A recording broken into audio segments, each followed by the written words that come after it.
At para naman sa mga may ayaw ng driving skills dito sa angkas, bakit hindi nyo nilang tularan to si Paps? Tignan nyo kung paano siya dito nakapasa sa second try niya ha. Ito yung first try niya.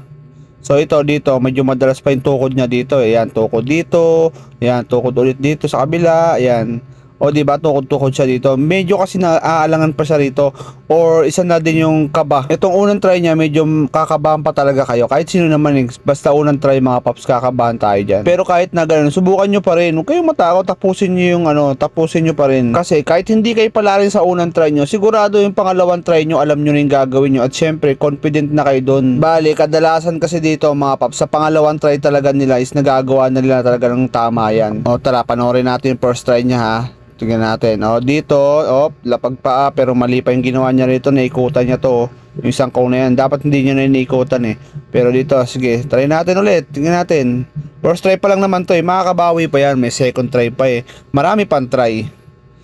So, ayan. Dito tayo sa 1, 2, 3, 4. Tingnan natin kung kabisado niya ng part na to.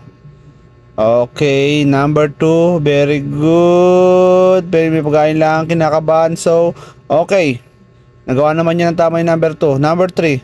Tignan natin, no? So, ayan. Number 3. Okay, very good din. And then, number 4. So, number 4, medyo mali yung kanyang preparasyon.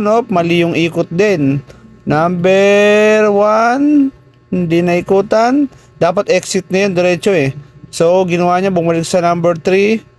Number 3, tapos bumalik ulit sa number 4. Mali na naman po ulit yung ikot niya dito sa number 4.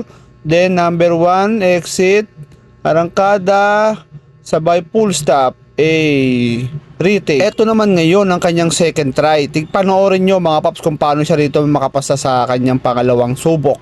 So eto no, bumping hindi niya nadaanan tong na to, plank na to. So dapat tutuloy dyan. Pero okay lang yan. Kung nalaglag kayo dyan, walang problema yan. So dito banking and then banking ulit. Okay, very good. Okay. Hindi na siya tumukod-tukod doon ha. Improve, di ba? Ayan pangalawang try nyo mga paps, medyo nagagamay nyo na kasi yan eh. So ayan, figure of 8. Okay, gumawa ka ng 8 dyan sa pamamagitan ng dalawang cone na yan sa gitna na yan. So ayan, pangalawang daan niya. Okay, last one. Tignan natin kung makakatawid siya dito. So, okay, very good din. Okay, di ba? Improve. Ito na 1, 2, 3, 4. So, number 1, tamang ikot. Okay, very good. Buwelo. Number 2, maganda ang buwelo. Very good din. And then, number 3, biniluhan na maganda ni Pops. Medyo lang nga pero nabawi. Okay, kaya.